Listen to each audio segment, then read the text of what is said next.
Some of the towns and cities of our country, small and large jurisdictions, have very different concerns. How are local leaders prioritizing at a time of multiple challenges and multiple stresses about what their expectations from leaders in the nation's capital ought to be? Our next two guests can offer their daily experiences as mayors. One oversees a city of nearly 400,000 people. It's a lot of folks. She should be in Congress. And the other town of just over 10,000. Maybe he should be in Congress too. LaToya Cantrell is the mayor of New Orleans. Javier Sánchez is the mayor of Española in New Mexico. I should tell everybody I used to work for the state of New Mexico in the U.S. Senator Jeff Bingham's office. But not to take anything away from New Orleans. So let me just start with you. Both of you, Mayor Cantrell and Mayor Sánchez. Thanks for joining us.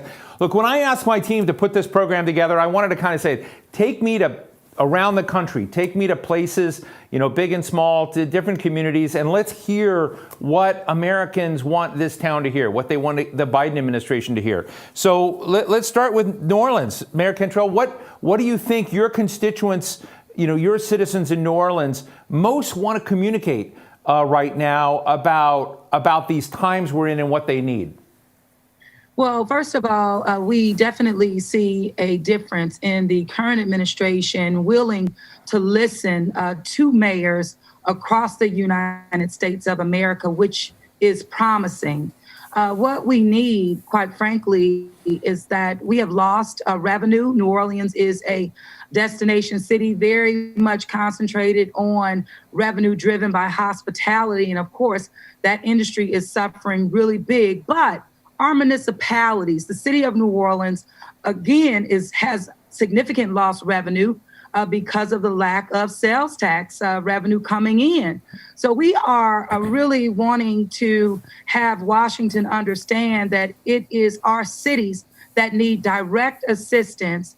The CARES Act money, listen, you talked about the population of the city of New Orleans, but there was a threshold given at the start of this. It was 500,000 people. And if you did not meet that threshold, then your resources through CARES was funneled through your state. That happened here in the state of Louisiana, impacting New Orleans, where millions were rediverted and we did not get what we should have, over 200 million in lost revenue. And of course, expenses. This is the expenses we cannot even get reimbursed. Only 60 million have been reimbursed, and expenses continue to pile up. And of course, the loss of revenue, that divide continues to increase as well. Vaccinations, we need predictability consistently in terms of when we're going to get them, how much we're going to get, so that we can plan appropriately to get our people vaccinated. Housing, very much critical need. Jobs, of course, the unemployment has, skyrocketed, over 44,000 of my people and growing by the day. Economic development. So all of these things are priorities. I know not just for the city of New Orleans, but as we look towards a road to recovery, all of these points are just prevalent. Mayor, thank you for that. Mayor Sánchez, when I heard Mayor Cantrell basically talk about they didn't meet the threshold in the CARES package, that means you folks didn't either. Are you also being hit very hard in terms of revenue and suspended financing because of COVID? I think our situation is very similar to that of many small towns throughout the country. One of the things that we've noticed is just a small change in our GRTs, to be quite frank. And I think Mayor Cantrell really hit the nail on the head with regard to a new focus on economic development on a road to recovery.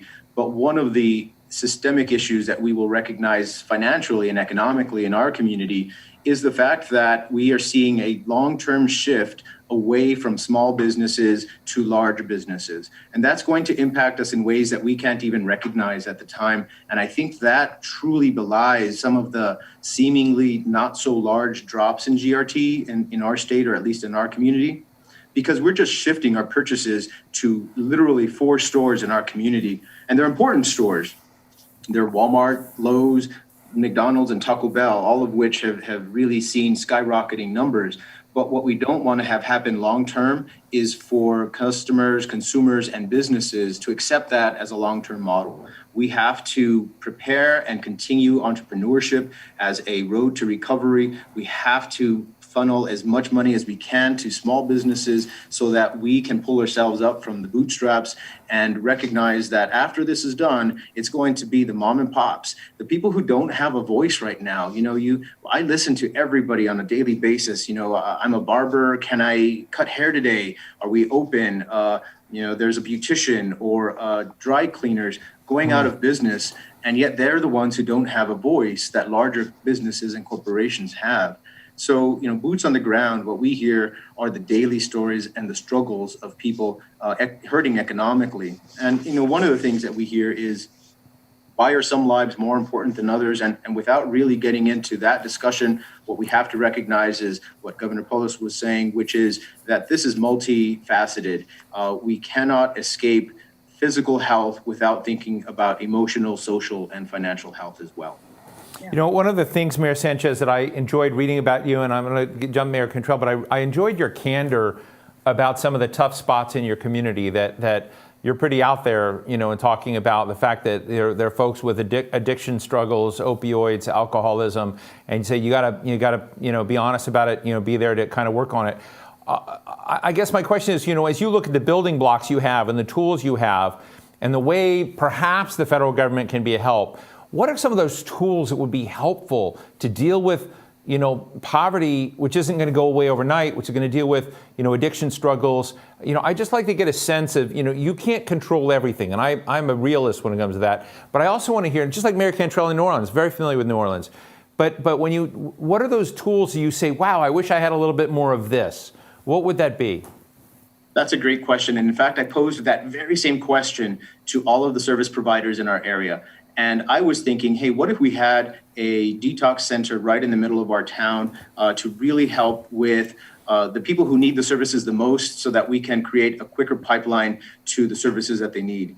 And in the end, even that wasn't going to really solve too much because there's a dearth of medical workers. And we see it throughout not only New Mexico, but throughout the country. We need professionals in the medical healthcare group, both for social services, but even at our hospitals. So we really need to improve a system that brings medical technicians as well as social workers into our communities. That's the only way that we're going to be able to help those who are most disparate and who are at the fringe of our society, and we talk about things like you mentioned, the problems that we have. We have a high drug and alcohol dependency in our area, and that has been going on for decades. We did a video on that last year, and it goes into detail, and it talks about the real problems that we have. And then we throw a pandemic like COVID on top. Where do we go from here? We have people who can't access the resources that they need.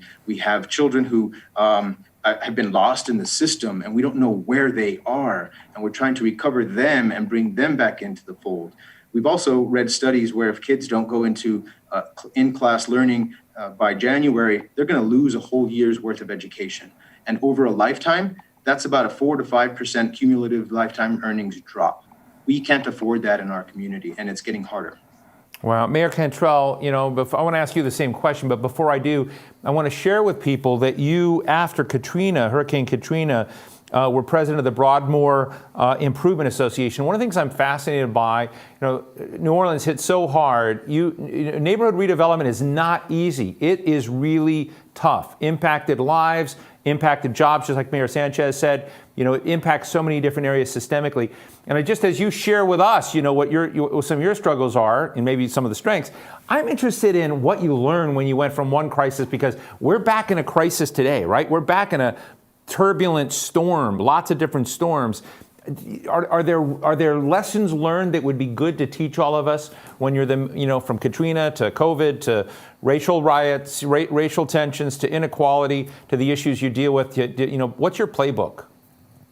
Well, the first in the playbook is really listening to the people that you're in the position to serve, and really being boots on the ground, as you mentioned about Mayor Sánchez. You have to be, in the arena and on the ground with your people in order to advocate very sincerely about what what their needs are. And there are many different needs. And the only way to know first is to know firsthand.